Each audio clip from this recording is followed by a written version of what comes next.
আসসালামু আলাইকুম ভিউয়ার্স। আজকে নতুন একটা ভিডিওতে আপনাদেরকে সবাইকে স্বাগতম। আজকে দেখাবো চায়নার দোয়ার জাল। আপনারা কারেন্ট জাল বলে থাকেন। আসলে এই জাল দিয়ে মাছ ধরা আইনত দণ্ডনীয় অপরাধ। এর কারণ হচ্ছে বাংলার গ্রামীণ জীবনে মাছ ধরা মানেই নানা রকম কৌশল আর যন্ত্রপাতি। তার মধ্যে একটি হলো চায়নার দোয়ার জাল।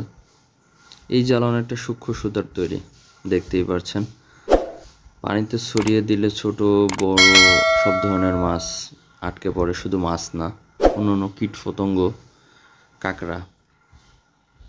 জালের চোখ এত ছোট যে একবার পড়লে কোনো মাছ বের হতে পারে না, সে যে মাছই হোক না কেন। যদিও ওই মাছ সহজে ধরা যায়, তবুও ছোট মাছ সহ সব ধরনের প্রাণীকে আটকে পড়ে। ফলে নদী বিলের বৈচিত্র্যময় জীববৈচিত্র্য খুব মারাত্মক ক্ষতিগ্রস্ত হয়। তাই মাছ ধরা উচিত ঐতিহ্যবাহী উপায়ে। চায়না দোয়ার জাল, কারেন্ট জাল ব্যবহার করে হয়তো মাছ পাওয়া যায়, কিন্তু ভবিষ্যতের জন্য এটি বড় ক্ষতি।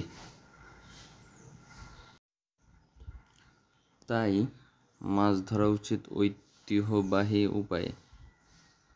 চায়না দোয়ার কারেন্ট জাল ব্যবহার করলে হয়তো মাছ পাওয়া যায়, কিন্তু ভবিষ্যতের জন্য একটা বড় ক্ষতি।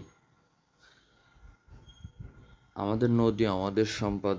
আসুন আমরা সবাই মিলে নদীকে রক্ষা করি। নদী না, আশেপাশে ডোবা, বিল, ইদানিং দেখা যাচ্ছে চায়না দুয়ারগুলোতে দিয়ে সব মাছ এভাবে আটকা পড়ে, যা ভবিষ্যতের জন্য আসলে অনেক ক্ষতি। তাই আসুন ঐতিহ্যবাহী এইসব যে জাল, কারেন্ট জাল বলেন, দোয়ার বলেন, এই সব যন্ত্র ব্যবহার করে মাছ নিধন বন্ধ করি। তা না হলে আমাদের বড় একটা মৎস্য সম্পদ। দেখেন, মাছ কিন্তু আপনার মাছের চাইতে শামুক বেশি। দেখতেই পাচ্ছেন, কোনো কিছু বাদ যায় নাই। সাথে একটা কাঁকড়াও আছে, একটা কই আছে। হ্যাঁ, তো আমরা এগুলা থেকে বিরত থাকি, যাতে আমাদের মৎস্য সম্পদটা একটু বৃদ্ধি পায়। তো আজকে এই পর্যন্তই। আপনারা দয়া করে প্রতিজ্ঞা করেন, এগুলা দিয়ে কেউ মাছ ধরবেন না। ধন্যবাদ সবাইকে।